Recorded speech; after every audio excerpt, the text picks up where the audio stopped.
গুৱাহাটী নাজিৰাৰ পাছত এইবাৰ যোৰহাটত আৰক্ষীৰ বিৰুদ্ধে ভয়ংকৰ অভিযোগ। একদম কাটককে মাৰি দিছে, একদম ছোৱালীজনী এনেকৈ মূৰতে পৰিছে, বেক চাইডে পৰিছে।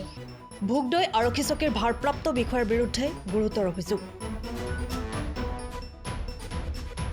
আৰক্ষীৰ প্ৰহাৰত আহত এটি দুমহীয়া শিশু। কেঁচুৱাজনী এনেকুৱা গাত থকা অৱস্থাতে মাৰি দিছে 300 মান দিওঁতে প্ৰথম ছোৱালীজনী গাতে পৰিছে 100।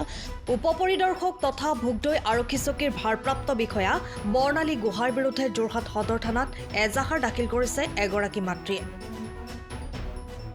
এটি দুমহীয়া শিশুক প্ৰহাৰ কৰাৰ গুৰুতৰ অভিযোগ উত্থাপন হৈছে বৰ্ণালী গোহাঁইৰ বিৰুদ্ধে। কেঁচুৱাজনী এনেকুৱা গাত থকা অৱস্থাতে মাৰি দিছে 300 মান দিওঁতে প্ৰথম ছোৱালীজনী গাতে পৰিছে 100।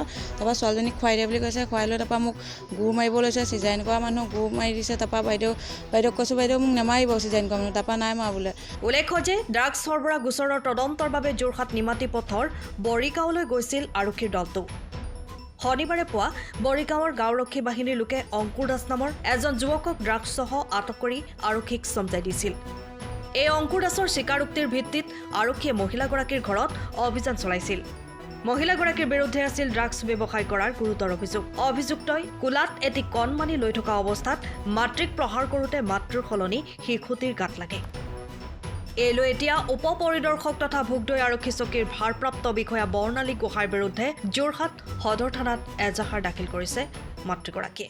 কালিৰ ঘটনাটো এনেকৈ দিনৰ 1:30 মান বজাত বাইদেউ এগৰাকী আহিছে ভোগদৈ আৰক্ষীৰ পৰা, আৰক্ষী দল এটা লৈ তাৰপৰা আহিছে। তাৰপৰা আমাৰ চোতালৰ পৰাই সুধিছে ডিম্পী কোন। তাৰপৰা মই কেঁচুৱাজনীৰ সৈতে ওলাই আহিছোঁ।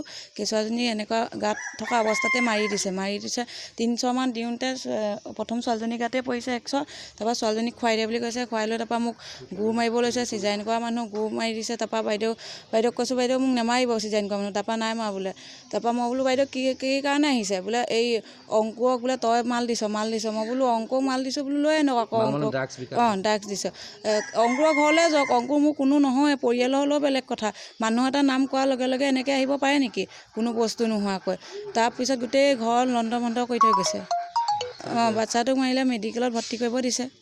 এই থানাত এজাহাৰ দিছোঁ এই বাইদেউৰ বিৰুদ্ধে, বৰ্ণালী গোহাঁই, এই আমাৰ ভোগদৈ আৰক্ষী। মোবাইলটো থপিয়াই লৈ গৈছে বোলে, মোবাইল লক খুলি নিদিলে বোলে এনকাউণ্টাৰ কৰি দিম বোলে। মোৰ তাত বহুত প্ৰাইভেট ফটো থাকিব পাৰে ন, মোবাইলটো কেলৈ এনেকৈ লৈ যাব লাগে। ভয় ভাবো। উচিত ব্যৱস্থা ল'ব লাগে।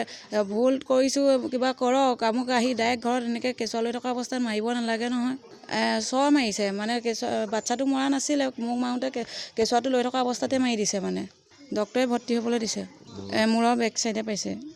সময়ৰ খবৰ সময়ত পাবলৈ ফ'ল' কৰক টাইম অফ আছাম।